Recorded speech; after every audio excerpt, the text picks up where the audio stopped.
Galera, e assim foi a nossa última pesca de 2025.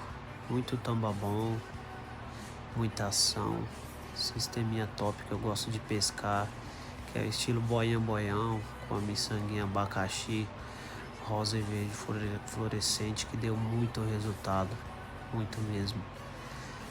Em 2026 tá logo ali, esperamos fazer muito mais pescas aí. Valeu, tamo junto e até mais.